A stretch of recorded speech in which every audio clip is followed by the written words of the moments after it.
नमस्कार। आज मैं आपको एक ऐसी कहानी सुनाने जा रहा हूं जो न सिर्फ आपके गुस्से को समझाएगी बल्कि आपको आपके भीतर की शांति से भी मिलवाएगी। यह कहानी है निर्मल की और यह शायद आपकी भी कहानी बन सकती है। एक बार की बात है, गौतम बुद्ध एक गांव में प्रवचन देने आए। वहां एक युवक था, नाम था निर्मल। वह बुद्ध से ईर्ष्या करता था और उन्हें झूठा समझता था। जब बुद्ध प्रवचन दे रहे थे, तब निर्मल उनके पास आया और गालियां देने लगा। बुद्ध चुपचाप उसे देखते रहे, बिना कुछ कहे। निर्मल और भड़क गया। उसने और गालियां दी, लेकिन बुद्ध तब भी शांत रहे। थोड़ी देर बाद थक कर निर्मल बोला, मैं तुम्हें इतनी गालियां दे रहा हूं और तुम कुछ भी नहीं कह रहे। बुद्ध मुस्कुराए और बोले, यदि कोई व्यक्ति तुम्हें उपहार दे और तुम उसे स्वीकार न करो, तो वह उपहार किसका रहेगा? निर्मल ने कहा, जिसने दिया उसका। बुद्ध बोले, ठीक उसी प्रकार मैं तुम्हारी गालियां स्वीकार नहीं करता। ये तुम्हारी है, तुम ही रखो। निर्मल स्तब्ध रह गया। वह बुद्ध के चरणों में गिर पड़ा और क्षमा मांगी। उस दिन निर्मल ने समझा कि गुस्से का उत्तर गुस्से से नहीं, बल्कि शांति से दिया जाता है। बुद्ध ने निर्मल को उठाया और प्रेमपूर्वक कहा, निर्मल, जल में फेंका गया पत्थर ही केवल लहरें उत्पन्न करता है। शांत मन में कोई हलचल नहीं होती। निर्मल ने पूछा, भगवन, क्या मन को शांत किया जा सकता है? मेरा मन तो अक्सर क्रोध से भर जाता है। बुद्ध बोले, क्रोध अग्नि है जो पहले अपने ही घर को जलाती है। जब तुम क्रोधित होते हो तो पहले तुम जलते हो, फिर दूसरों को जलाने की चेष्टा करते हो। यदि तुम प्रतिदिन अपने मन को देखो, अपने विचारों को समझो, तो धीरे धीरे क्रोध का बीज सूखने लगता है। निर्मल ने सिर झुकाकर कहा, मैं प्रयास करूंगा प्रभु। बुद्ध मुस्कुराए और बोले, प्रयास ही आरंभ है निर्मल। जैसे प्रत्येक सूरज की किरण अंधकार को मिटा देती है, वैसे ही प्रतिदिन का अभ्यास मन के अंधकार को दूर कर सकता है। उस दिन के बाद निर्मल ने गहराई से ध्यान करना आरंभ किया। उसने धीरे धीरे क्रोध पर विजय पाई। वर्षों बाद वह गांव में शांति और प्रेम का प्रतीक बन गया। लोग उसे सम्मान से निर्मल भिक्षु कहने लगे, और इस प्रकार बुद्ध की एक शिक्षा ने निर्मल के जीवन की दिशा बदल दी। क्रोध नहीं, शांति ही सबसे बड़ी शक्ति है। समय बीतता गया। निर्मल अब गांव गांव घूमकर लोगों को बुद्ध की शिक्षाएं सुनाने लगा। एक दिन वह उसी गांव में पहुंचा जहां पहले उसने बुद्ध को गालियां दी थी। गांव वाले उसे देखकर चकित रह गए। किसी ने पूछा, क्या तुम वही निर्मल हो जो पहले बहुत क्रोधित स्वभाव के थे? निर्मल ने मुस्कुराते हुए उत्तर दिया, हां, वही हूं। पर अब मैं जान चुका हूं कि क्रोध में शक्ति नहीं, केवल विनाश है। शांति ही सच्ची शक्ति है। एक वृद्ध व्यक्ति बोला, लेकिन क्रोध तो स्वाभाविक है। जब कोई हमें अपमानित करे तो चुप रहना कैसे संभव है? निर्मल ने एक कहानी सुनाई। एक समय में स्वयं अग्नि की तरह था। बुद्ध से मिला तो उन्होंने मुझे दर्पण दिखाया। जब कोई तुम्हें अपमानित करता है, वह अपने संस्कार दे रहा होता है। तुम्हें उन्हें स्वीकार करने की आवश्यकता नहीं। अपमान तुम्हें तभी छूता है जब तुम उसे पकड़ते हो। गांव में मौन छा गया। लोग उसके चरणों में झुक गए। एक बालक ने मासूमियत से पूछा, निर्मल भिक्षु, क्या अब तुम्हें कभी गुस्सा नहीं आता? निर्मल हंसा और बोला, गुस्सा आता है पुत्र, पर अब मैं उसे समझ लेता हूं। जैसे तूफान को देखकर नाविक अपनी पतवार कस लेता है, वैसे ही मैं ध्यान की डोरी थाम लेता हूं। गांव के लोग भाव विभोर हो उठे।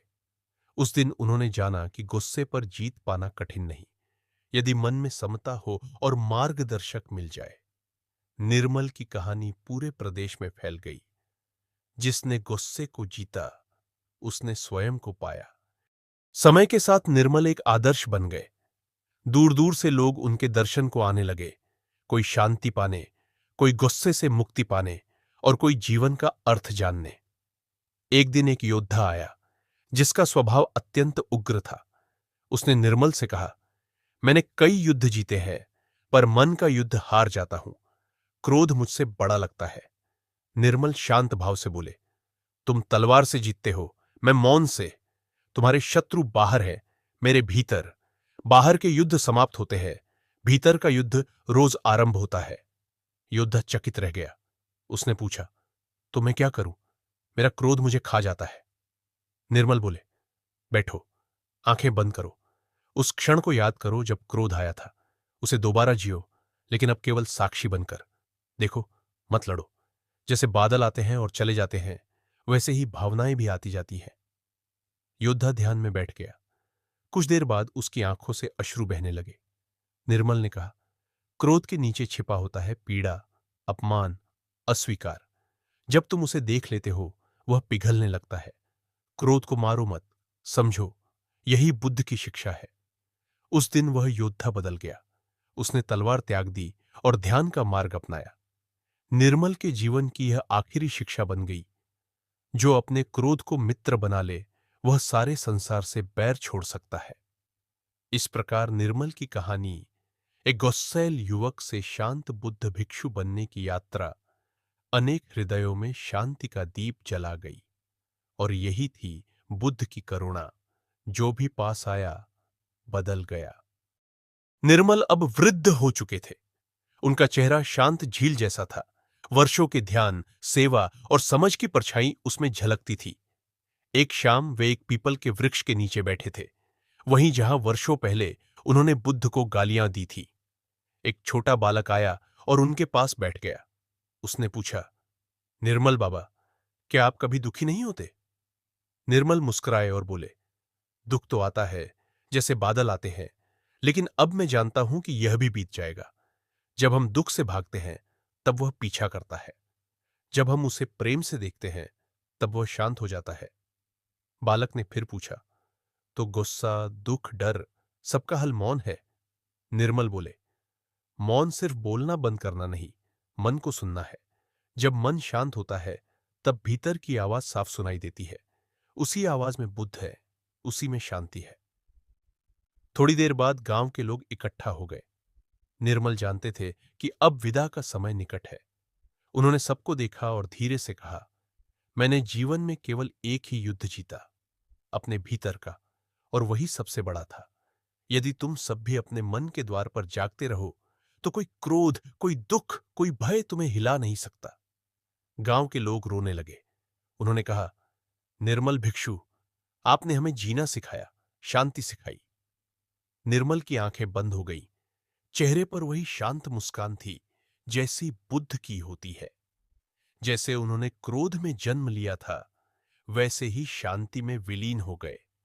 और तब से उस वृक्ष को गांव वाले निर्मल बोधि वृक्ष कहते हैं, जहां एक गस्सैल युवक ज्ञान और करुणा का प्रतीक बन गया। वर्षों बीत गए। निर्मल भिक्षु का शरीर इस संसार में नहीं रहा, लेकिन उनकी बातें, उनका जीवन और उनके मौन की शक्ति हर दिल में गूंजने लगी। निर्मल बोधि वृक्ष अब साधारण वृक्ष नहीं रहा, वह गांव के लोगों के लिए तीर्थ बन गया। रोज लोग वहां आकर ध्यान करते, मौन रहते और अपने भीतर झांकने का प्रयास करते। एक दिन एक नवयुवक नगर से आया। चेहरे पर चिंता थी, हृदय में व्याकुलता। उसने वृक्ष के नीचे बैठे एक वृद्ध से पूछा, क्या यह वही स्थान है जहां निर्मल भिक्षु ने गुस्से को त्याग कर बुद्ध का मार्ग अपनाया था? वृद्ध ने आंखें खोली और कहा, हाँ पुत्र, यही वह स्थान है जहां एक मनुष्य ने अपने भीतर के राक्षस को पहचान कर उसे आलोक में बदल दिया। नवयुवक बोला, मैं अपने गुस्से से परेशान हूं, कई रिश्ते तोड़ दिए मैंने। क्या मेरे लिए भी परिवर्तन संभव है? वृद्ध मुस्कुराए। निर्मल भी एक दिन ऐसा ही प्रश्न लेकर आया था। उसका जीवन उत्तर बन गया। तुम्हारा भी बन सकता है। बस पहले अपने गुस्से को शत्रु मत मानो, उसे समझो, वह तुम्हारी पीड़ा की भाषा है। नवयुवक ने आंखें मूंद ली। वृक्ष की छाया में एक नई यात्रा शुरू हुई। उस दिन से हर पूर्णिमा को गांव के लोग वहां दीप जलाते। प्रत्येक दीपक में एक नाम लिखा होता, वह भाव जिससे उन्होंने मुक्ति पाई। क्रोध, ईर्ष्या, भय, दुख, और हर दीपक के नीचे एक ही पंक्ति उकेरी होती, निर्मल बनो भीतर से। इस तरह निर्मल की कहानी कभी खत्म नहीं हुई। वह हर उस हृदय में जीवित रहा जो अंधकार में दीप बनना चाहता था, क्योंकि जो अपने भीतर शांति बोता है, वह युगों तक प्रकाश फैलाता है। समय बीतता गया, लेकिन निर्मल बोधिवृक्ष की छाया में बैठने वालों की संख्या बढ़ती गई। अब वहां एक छोटा आश्रम बन चुका था, निर्मल ध्यान धाम। वहां न कोई दीवार थी, न कोई बंधन, बस मौन, ध्यान और आत्मा की खोज थी। एक दिन एक वृद्ध भिक्षु ने वहां आकर युवाओं को एक अंतिम कथा सुनाई, निर्मल की अंतिम ध्यान रात्रि की कथा। उन्होंने कहा, उस रात निर्मल जान चुके थे कि उनका शरीर अब कुछ दिनों का मेहमान है। उन्होंने किसी से कुछ नहीं कहा, बस पीपल वृक्ष के नीचे जाकर बैठ गए और ध्यान में लीन हो गए। रात्रि के तीसरे पहर जब आकाश में तारे थमे हुए थे और चारों ओर नीरवता थी, तभी निर्मल के हृदय में एक अंतिम विचार उठा, क्या मेरे जाने के बाद भी यह शांति जीवित रहेगी? उसी क्षण एक दिव्य प्रकाश उनके भीतर प्रकट हुआ और एक मौन उत्तर मिला, शांति कभी किसी एक देह की बंधन नहीं है, वह वहां रहती है जहां उसे आत्मा की गहराई से आमंत्रण मिलता है। निर्मल मुस्कुराए। वह मुस्कान उनके चेहरे पर स्थायी हो गई और उसी मुस्कान के साथ उन्होंने शरीर का त्याग किया। न कोई शोर, न कोई भय, बस मौन में समर्पण। वृद्ध भिक्षु रुके। सब श्रोता मौन थे। फिर उन्होंने कहा, इस वृक्ष की पत्तियों में आज भी वो मौन गूंजता है। यदि तुम सुन सको तो हर पत्ता कहता है, गुस्से को जीतने वाला योद्धा सबसे महान योद्धा होता है। उस दिन एक नया बालक वृक्ष के नीचे बैठ गया। उसकी आंखें बंद थीं। शायद वह भी किसी गुस्से, किसी दुख, किसी डर से मुक्ति चाहता था। और उस क्षण निर्मल की कहानी फिर से आरंभ हो गई, एक और हृदय की शांति की यात्रा के रूप में। उस बालक का नाम अर्जुन था। अर्जुन हर दिन निर्मल बोधिवृक्ष के नीचे ध्यान करने लगा। पहले दिन उसकी आंखें बार बार खुल जाती, मन इधर उधर भागता। कभी बीते हुए अपमान याद आते, कभी अपने पिता की डांट, कभी अपने दोस्तों की हंसी। लेकिन उसने हार नहीं मानी। रोज आता, मौन बैठता, भले कुछ न समझ आता, फिर भी बैठता रहा। एक दिन ध्यान के बीच में उसकी आंखों से आंसू बह निकले। उसने अपने भीतर एक आवाज सुनी, जो तुम्हें दुख देते हैं वो स्वयं पीड़ा में है, उन्हें क्रोध नहीं, करुणा दो। वह चौंक गया। यह आवाज किसी और की नहीं, उसकी अपनी अंतरात्मा की थी। वही अंतरात्मा जो वर्षों से दब चुकी थी। उस दिन से अर्जुन ने क्षमा करना शुरू किया। उसने अपने पिता से कहा, मैं आपसे नाराज था, पर अब समझता हूं कि आप मुझे सख्ती से अच्छा बनाना चाहते थे। अपने मित्रों से बोला, तुम्हारी हंसी मुझे चुभी, लेकिन अब मैं जानता हूं शायद तुम्हें भी कोई दुख था। धीरे धीरे अर्जुन बदलने लगा। लोग उसे छोटा निर्मल कहने लगे। और वर्षों बाद जब वृद्ध भिक्षु नहीं रहे, तो ध्यान धाम की देखरेख अर्जुन ने संभाल ली।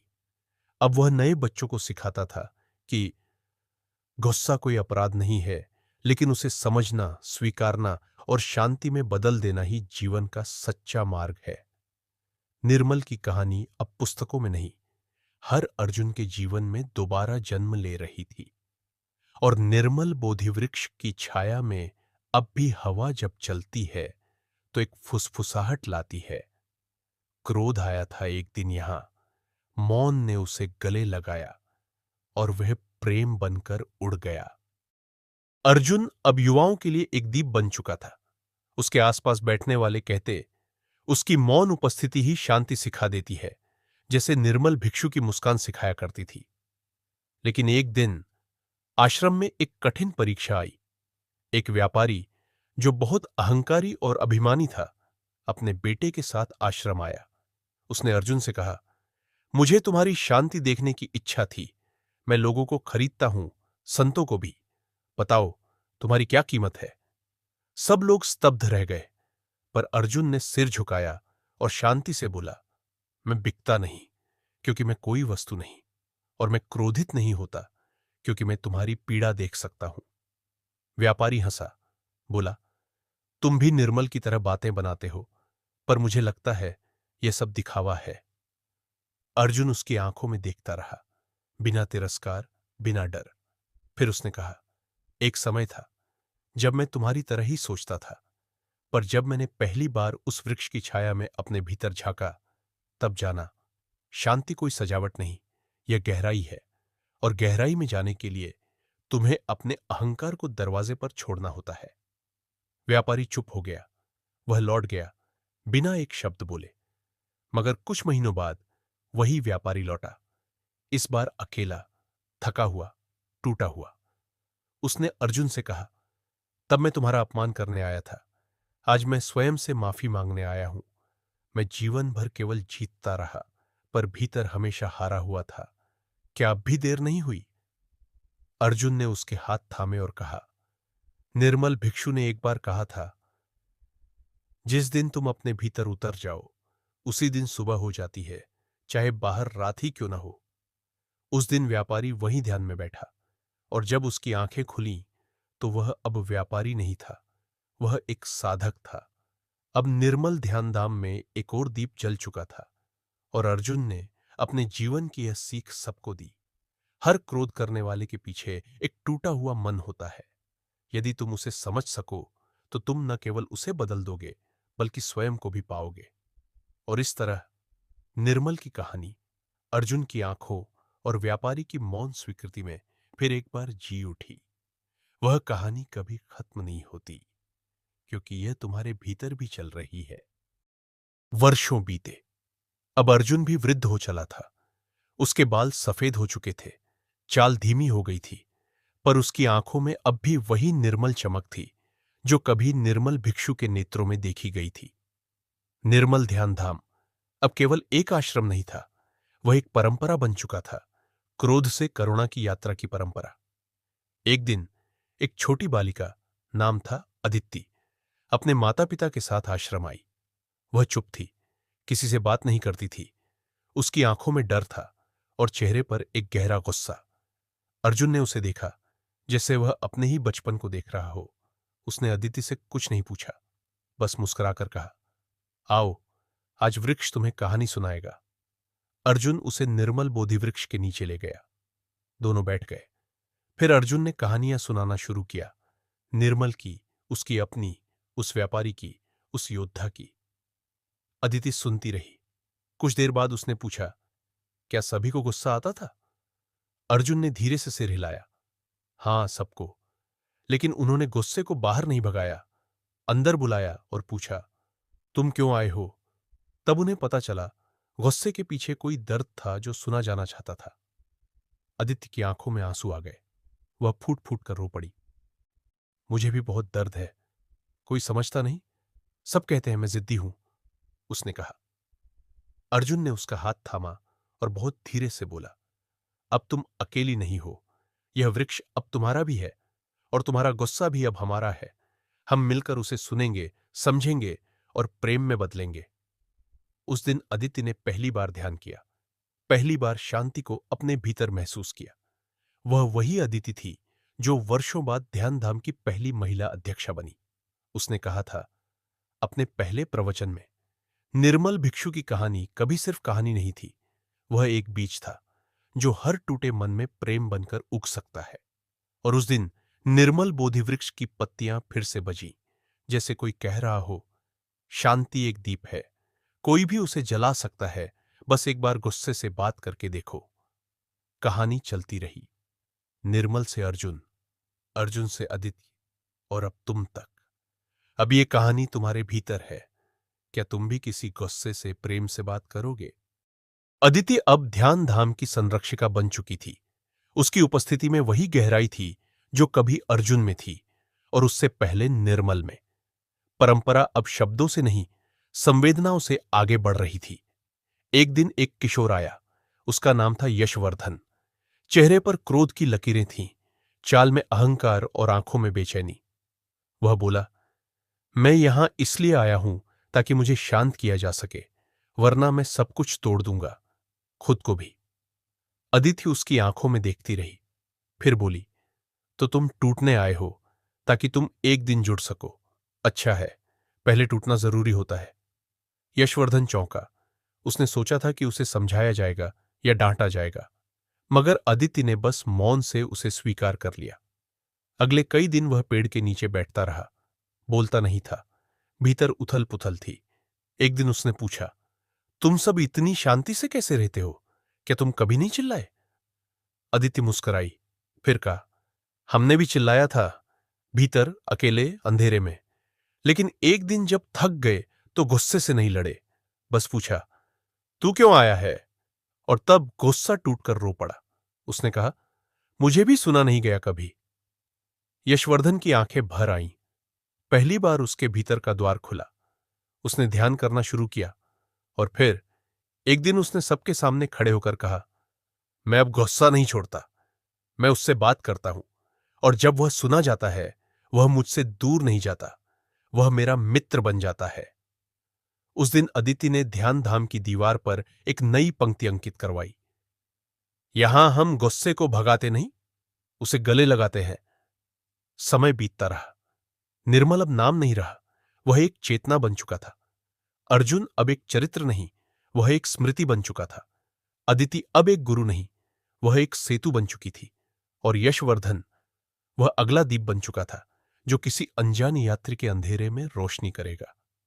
क्योंकि यह कहानी चलती है, जब भी कोई अपने गुस्से से कहता है, मैं तुझसे डरता नहीं, मैं तुझे सुनता हूं, अब यह कहानी तुम्हारे होंठों पर है, तुम्हारे मौन में है, तुम्हारे हर क्षण के चुनाव में है।